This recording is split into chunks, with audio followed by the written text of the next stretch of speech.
Mr. President, I've been lying from this podium for 30 years. Alassane Ouattara's voice echoed through the vast hall of the United Nations General Assembly. Representatives from 193 countries froze in shock. Emmanuel Macron, sitting in the front row, turned pale as a sheet. The president of Ivory Coast, Ouattara, raised a red folder in the air. This folder contains proof of how France controls Africa. And I was part of this system. The time for silence is over. The hall began to buzz with murmurs. Security officers quickly took position, but Ouattara would continue speaking, because today he had come to confess everything. New York's gray sky seemed to herald an approaching storm. Ouattara, in his room on the 38th floor of the UN building, was taking one last look at his speech. He had two texts in his hands. One was the usual diplomatic lies prepared by French advisors. The other was, there was a knock on the door. Jean-Pierre Moreau, his chief advisor for 10 years, entered. The French diplomat looked worried. Mr. President, I've reviewed your speech. Perfect. The sections emphasizing France-Africa cooperation are particularly strong. Ouattara looked out at Manhattan's skyscrapers.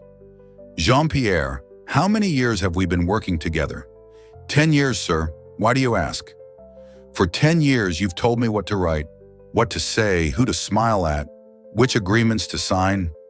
You arranged everything, didn't you? Moreau hesitated.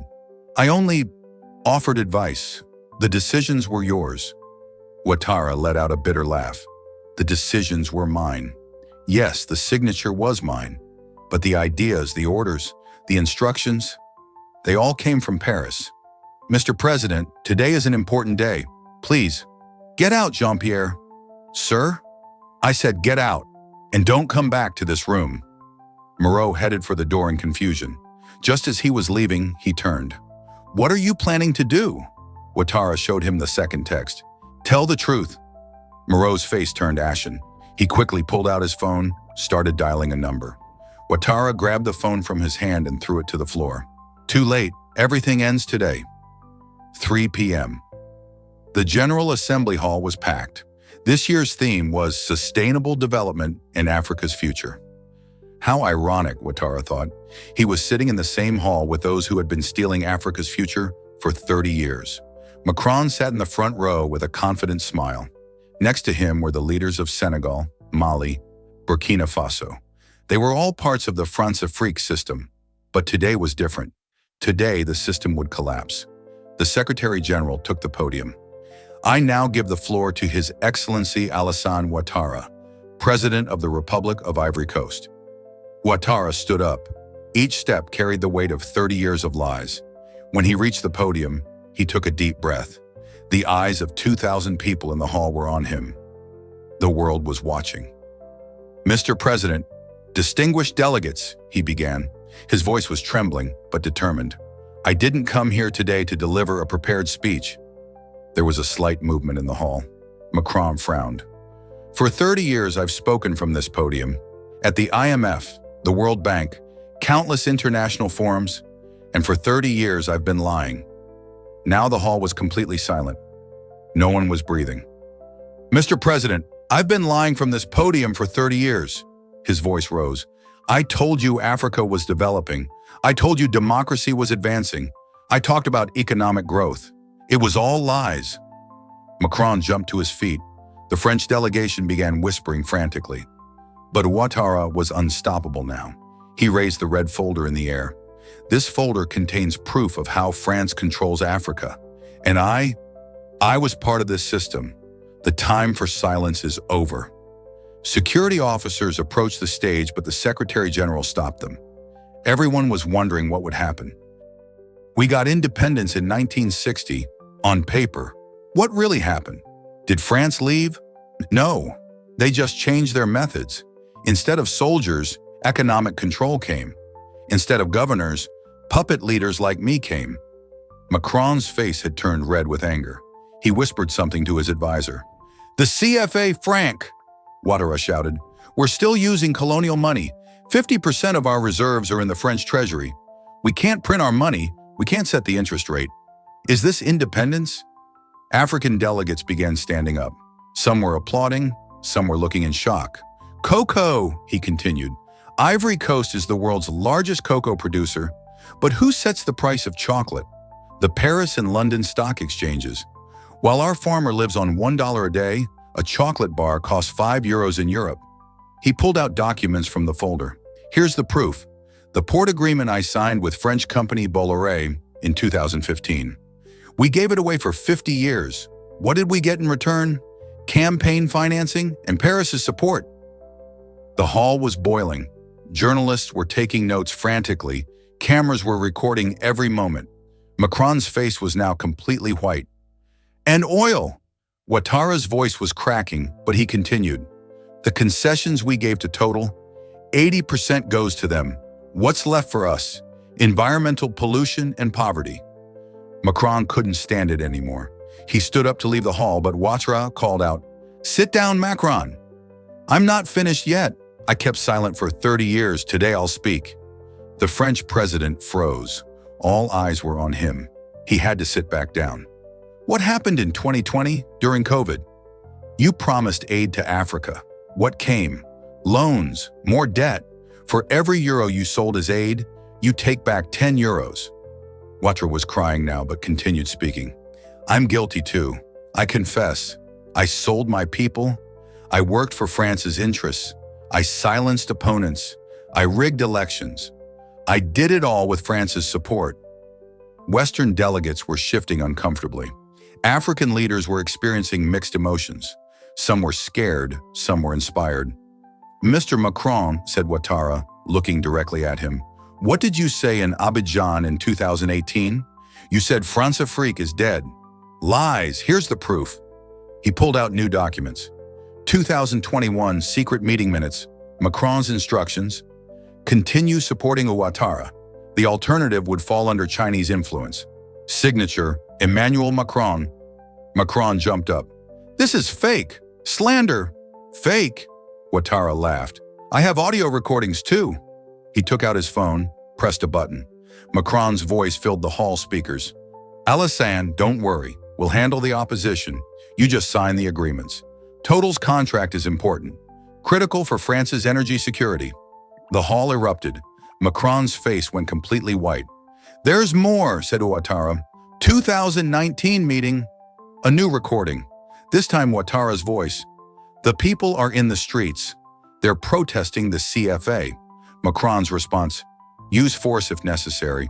We're behind you. The EKO reform will be just cosmetic. Don't worry. The African delegation stood up. Angry shouts were rising. The South African representative yelled, Enough already! Ouattara continued. Distinguished delegates, this isn't just Ivory Coast's story. Look at Senegal, Mali, Burkina Faso, Niger, Chad. We're all victims of the same system. Senegal's president Macky Sall stood up, tried to leave the hall. Ouattara called out, Don't run, Macky. Your file is here too. The gas agreements you made with Total. How you transferred people's money to Swiss banks. Sall froze. He slowly sat back down. And you, Ouattara turned to Western leaders. You give lessons on democracy. You talk about human rights, but you support dictators. Why? Because you need resources, cheap resources. The German chancellor shifted uncomfortably. The British representative was taking notes. I know, said Ouattara, his voice now calm. After today, my life is in danger. Maybe tomorrow I'll have an accident. Maybe I'll die of a heart attack. But I don't care anymore. The truth has been told. He pulled out the last documents from the folder. Here are the bank accounts, my accounts, in Paris, Geneva, London, full of the people's money. I confess, I'll return it all. Young Africans in the gallery stood up, began applauding. Older delegates were in shock. Finally, said Ouattara, I address you. Macron grabbed the microphone. This man has gone mad. Don't listen. But it was too late. The hall was thundering with applause. African delegates on their feet, Westerners in shock. Ouattara spoke his last words. France, you owe us. There's an account for 60 years of colonization, an account for the trillions of dollars you stole, and this account will be settled sooner or later. He stepped down from the podium. The hall turned to chaos. Security tried to escort him out, but African delegates surrounded him, forming a protective shield. Macron's team left the hall for an emergency meeting. The world media had gone crazy. Confession of the century headlines were being written. An hour later, outside the UN building, thousands of African New Yorkers had gathered. Ouattara!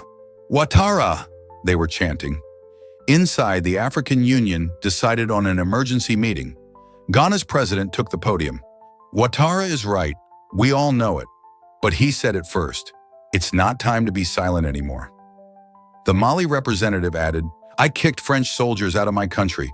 You do it too. Burkina Faso. We're leaving the CFA. Who's with us? The domino effect had begun. Macron's team was calling Paris, waiting for instructions. But what instructions could they give? The truth had come out. Ouattara sat in a room in the UN building, looking out the window.